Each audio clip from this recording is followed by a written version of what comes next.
Tatsuki Fujimoto is a 28 or 29, we don't really know, year-old mangaka who has written some of the greatest, highly acclaimed, and most popular works of art in the entire medium of manga over the past several years. So much so that his breakneck abstract writing style, his quick rise to fame and notoriety, and his tactics which have led to his works becoming a pseudo-template for what makes a manga successful are single-handedly shifting the landscape of the manga industry right in front of our eyes. I won't be spoiling any of the contents of the actual series that I'm talking about today, but quickly I want to highlight a lot of the works that Fujimoto has directly written or been a part of, starting with 2017's breakout manga, Fire Punch, which debuted in the Shonen Jump Plus app, a part of its initial rollout to start pushing the app itself. And along the way, this manga attracted the attention of readers everywhere because of its use of graphic storytelling and tragedy to create pain-filled characters and ask interesting questions about society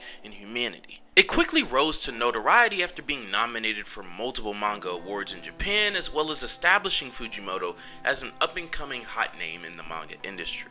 Look Back is a one-shot story written back in 2021 about the journey of a young soon-to-be mangaka and their journey through the all-consuming passions of life, the guilt of experiencing tragedy, and the process of using unfortunate events as fuel for creating a better world in return. It garnered critical acclaim after its release on Shonen Jump Plus and received a groundbreaking 4 million reads over the first 48 hours of its publication. It was in the top 30 books of the year by Da Vinci Magazine, while an editor and writer for another magazine, Shimada Kashuri, ranked it as the best manga he'd read that year. An example of yet another melancholic masterpiece under the helm of Fujimoto's pen. The most recent one-shot released under the work of Fujimoto is Goodbye Eri. The manga rose to fast praise after its debut attracted 2.2 million viewers within the first 20 hours of its release. It's a story about a young boy's story to remember the people he loves in a way that he can be proud of, even if it treads the line of fiction and reality. Fujimoto in this story makes us question what is real and what isn't in the book. And for yet the third straight series in a row, he makes us realize that maybe his protagonists are not good fucking people. Lastly, we have Chainsaw Man, the world-dominating masterpiece that has swept the manga industry with its fast, breakneck pacing, detailed world and character design, subversion of genre norms and expectations, and expertly written conflicts has garnered attention to this manga like none before. So much so that it prompted arguably the greatest hype for a series pre-anime adaptation that we've ever seen, with the only contender being Berserk, which has never had an anime adaptation. But seriously, Chainsaw Man has been the gold standard in manga over the past 4 years, and the acclaim it has garnered and attention it's drawn to its creator has been unparalleled. So much so that since entering his stride in the manga industry about circa 2018, with the popularity of Fire Punch rising after its ending and the buzz of Chainsaw Man increasing with its first 50 or so chapters, the number of shonen series that have been inspired by characteristics at least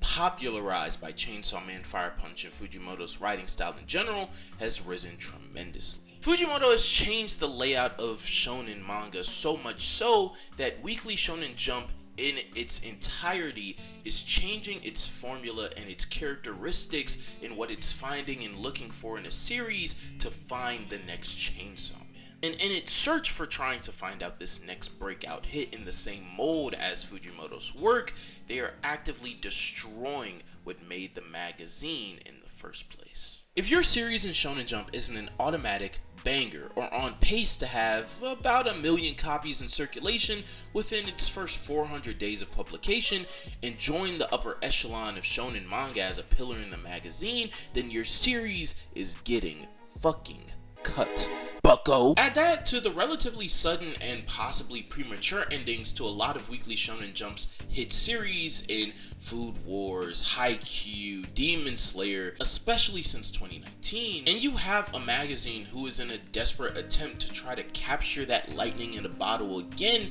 that it had with all those series, with using Chainsaw Man as its new template. They've had some success in Mashle, Sakamoto days, and Blue Box, but nothing comes close to what Fujimoto did. Get off that nigga dick, bro. What is you doing? Mashle, at its 2-year mark earlier this year, had around 2.9 million copies in circulation and has been heralded as the best performing new Weekly Shonen Jump project in years. But when compared to Chainsaw Man at the time of its 22-month mark, it had sold about 4.2 million copies in circulation and was about to fucking end. There's levels to this shit. I'm by no means saying that Fujimoto nor Chainsaw Man or any of his other works for that matter have been like sales giants or anything, but even using this series as a measuring stick, other series since its inception and ending have paled in comparison. The success of Fujimoto's work has also led to the influx of a new set of tropes and trends in the industry, with more darker series, especially after the success of other series at the time, such as Jujutsu Kaisen and Hell's Paradise, two series along with Chainsaw Man who were considered the dark trio of shonen manga, ushering in a new era for series to teeter the line of what was considered a shonen targeted series, while also influencing some of the manga to pass through Weekly Shonen Jump, such as Phantom Seer, Ayashimon, and some others. Of course, this level of influence isn't as seen and as clear as Dragon Ball or the damn Big Three, but in due time, a lot of the waves from this impact will rear its head in the future series that we see coming through the magazine and also throughout the overall genre and demographic as a whole. I'd also argue to some extent that Chainsaw Man kind of ushered in this new era that we're seeing of people liking more ambiguous morality leaning protagonists. The days of the morally righteous main character being the face of Shonen Jump or even having their own big series in Jump is kind of done with the Dekus, Senkus, and Tanjiros of the world, popularity not necessarily falling by the wayside, but with more people starting to question their relatability and the quality of these characters compared to more complexly morality clouded writing of the Denjis, the Agnis, and the Yujis of the world. With these characters' popularity and quality growing and being highly regarded by many, these trends will only prove to grow and persist in the industry for the foreseeable future. I'd be stupid not to mention how Fujimoto's filmatic influence has also gone on to rear its head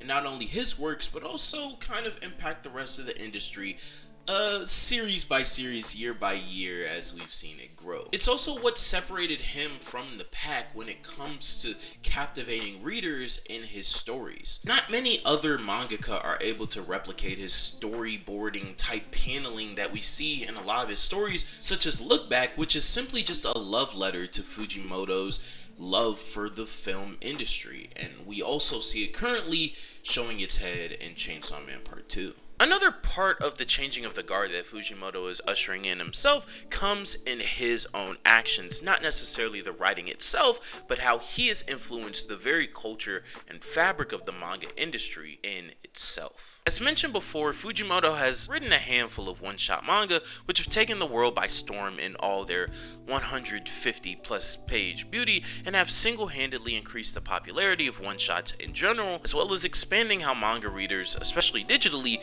read and interpret the medium beyond the simple action battle shonen that many of us began with. These shorter stories have given him the freedom to explore different tropes and themes that he couldn't in his longer and honestly more popular works. But they've also reached a pinnacle in popularity for one-shots that we haven't seen since the likes of one of the greatest one-shots known to man in the original Silent Voice. This level of popularity and acclaim can only lead to future influence on the industry in general, with more mangaka who wish to invest in stories aside from their main running series, now having a clearer avenue for success and pathway, with Fujimoto's success on one-shots on Jump Plus being a pioneer for writers to express their art or messages in more ways than ever. This, along with Fujimoto's decision to completely change publishers from his main projects in general, will, and in some ways already has, led to a very noticeable shift in shonen manga across the industry. Imagine It's 2010, and the best basketball player on the planet can choose anywhere in the world to play basketball for the next 4 years. He can either return to his hometown and his home team of Cleveland and continue a legacy that he's been building with a franchise that has seen some commitment to him, but at the very least has been loyal to him to an extent. Even though he would have to carry this franchise and they don't have the best framework around him and his wants and needs, he would still be doing the loyal thing, in all honesty, by returning home. Or he could go to rescue the struggling but dominant market of New York, or he could go and continue to grow something greater than just basketball and just his own legacy with his off the court friends in Miami by teaming up and creating a new path for stars and also a new way to a championship in the best brand of his art that he could ever accomplish. In real life, LeBron, the darling of the NBA, chose to grow the future of basketball in Miami, a decision which would change the way that megastars in the future would decide their futures for the future. In 2020, manga superstar Tatsuki Fujimoto did the exact same thing with his decision to leave the entertainment superpower magazine Weekly Shonen Jump in favor for the up-and-coming challenger Shonen Jump Plus. Fujimoto legitimized platform twicefold as well as inadvertently making a powerful statement. In 2020, it was already well understood that Chainsaw Man wasn't your average traditional shonen demographic targeted series. And it also wasn't a series that most people would assume would be engaged by the same audience that was currently reading My Hero Academia, Dr. Stone, Witch Watch, or Black Clover. Add to this Fujimoto's own individual strive for greatness and freedom beyond what it seemed like Weekly Shonen Jump would give its mangaka unless you put in 10 to 15 to 20 years in the industry like a Togashi or a Oda. And given the magazine's nature of being so cutthroat with its cancellation and restrictions on series over the years, and now you had a situation to where one of your biggest rivals, technically under the same roof as you, has the perfect opportunity to get your young up-and-coming writer with a break hit series. And now, as a result of this, Chainsaw Man, along with several other of the world's hottest series and Spy Family, Dandadan, Kaiju Number 8, and Ayakashi Triangle, now head the lineup of series on Shonen Jump Plus that will now digitally contend with Weekly Shonen Jump for manga dominance over the next several years. Another thing I'd be stupid not to mention is the amount of connections and people that directly Fujimoto was able to influence and also work with in his manga dominance over the past 4 years. You sometimes see in manga different mangaka work with or understudy or just have some credits on each other's manga. It's fairly common. For Fujimoto specifically, his constituents also just happen to be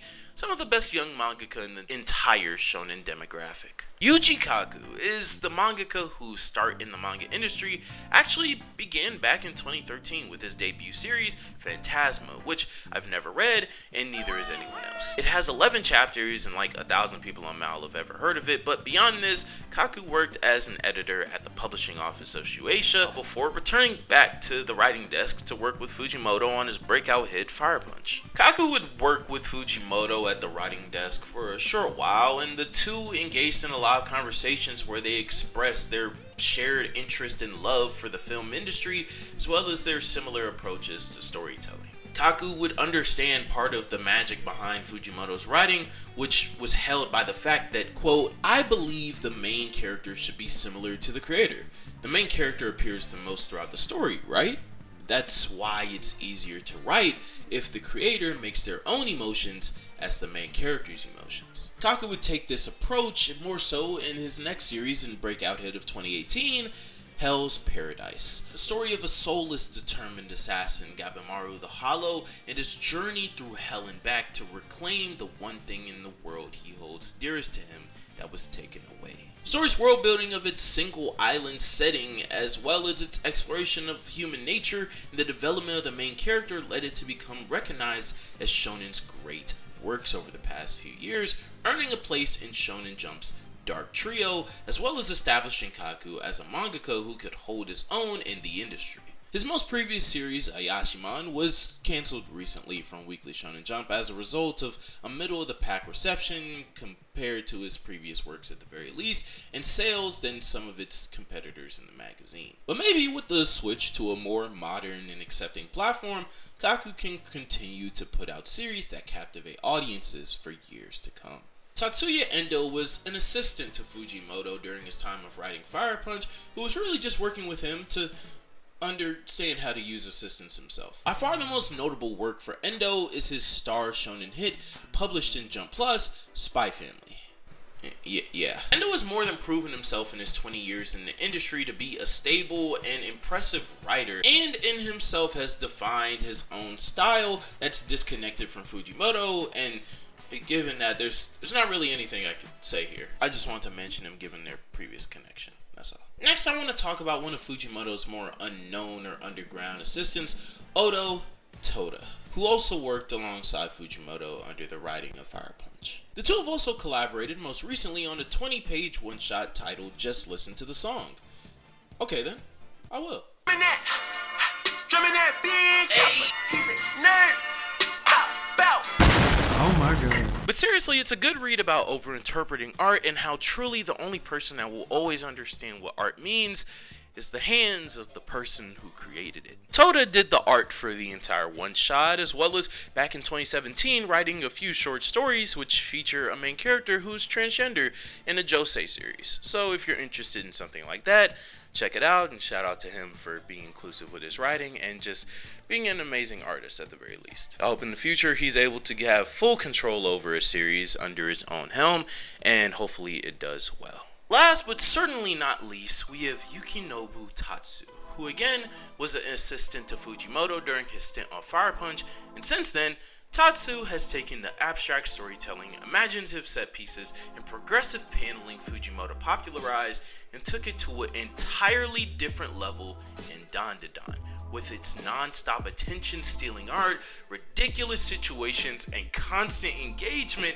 that has led to it being the recent darling of AniTube and gain traction that will surely continue to grow and develop into a series sitting at the top of Jump Plus's catalog. Now, not all these people are clearly inspired or define their styles during their time with Fujimoto, but with all of their work recently combining with Fujimoto's, whether on Jump Plus or through transforming the landscape of shonen manga as a whole, these series and reasons all point to the fact that Tatsuki Fujimoto is truly leaving his impact and changing the manga industry forever. And while you're still here, I want you to help me and change that like button from gray to blue. Oh my god. Oh my god.